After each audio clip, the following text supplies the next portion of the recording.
அனைவருக்கும் வணக்கம். பொதுமக்கள் அனைவரும் பயன்பெறும் வகையில் நகைக்கடன் தள்ளுபடி குறித்து தற்போது முக்கியமான மகிழ்ச்சியான அறிவிப்பு ஒன்று வெளியாகியுள்ளது. இதை பத்தி விரிவாக நம்ம வீடியோல பார்க்கிறோம்.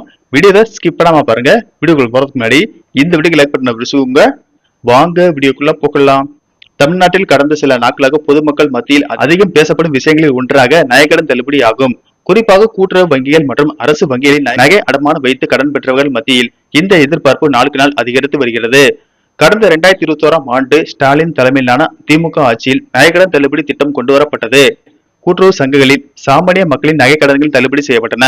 ஒரு குடும்பத்திற்கு 5 சவரன் வரை அல்லது அதற்கும் குறைவான கடன் தொகைக்கு நிலுவையில் இருந்த நகைக்கடன்கள் தள்ளுபடி செய்யப்பட்டன. கிட்டத்தட்ட 4000 கோடி ரூபாய் கடனை அரசு தள்ளுபடி செய்தது. பொதுவாக நகைக்கடன் தள்ளுபடி அறிவிப்பை அரசு வெளியிடும் போது முதலில் அதற்கான தகுதி வரம்புகளை நிர்ணயிக்கும். கடந்த காலங்களை ஒப்பிட்டு பார்த்தால் வங்கிகளில் 5 சவரன் அல்லது அதற்கும் குறைவான எடை கொண்ட தங்க நகைகளை அடகு வைத்து கடன் பெற்றவர்களின் கடன்கள் மட்டுமே தள்ளுபடிக்கு எடுத்துக் கொள்ளப்படுகின்றன. முதலில் இதற்கான தனிநபர் அல்லது ஒரு குடும்பம் பெற்ற மொத்த கடனின் அளவை கணக்கிடப்படும். தள்ளுபடி அறிவிப்பு வெளியான பின்பு வங்கி அதிகாரிகள் மூலம் ஒவ்வொரு வங்கியிலும் உள்ள கடன் கணக்குகள் ஆய்வு செய்யப்படும்.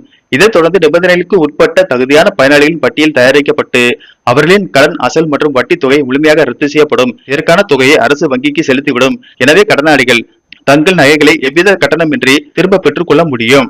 தமிழ்நாடு அரசு சமீபத்தில் கூட்டுறவு வங்கிகள் மூலம் பயிர்க்கடன் பெற்ற விவசாயிகளுக்கு ரூபாய் 75,000 வரை கடன் தள்ளுபடி வழங்கும் திட்டத்தை அறிவித்தது.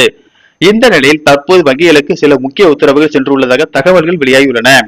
அதன்படி கூட்டுறவு வங்கிகள் மற்றும் சில பொதுத்துறை வங்கிகளிடம் நகைக்கடன் தொடர்பான விவரங்கள் சேகரிக்கவும் தகுதியான பயனாளிகள் பட்டியலை தயாரிக்கவும் அறிவுறுத்தப்பட்டுள்ளதாக கூறப்படுகிறது.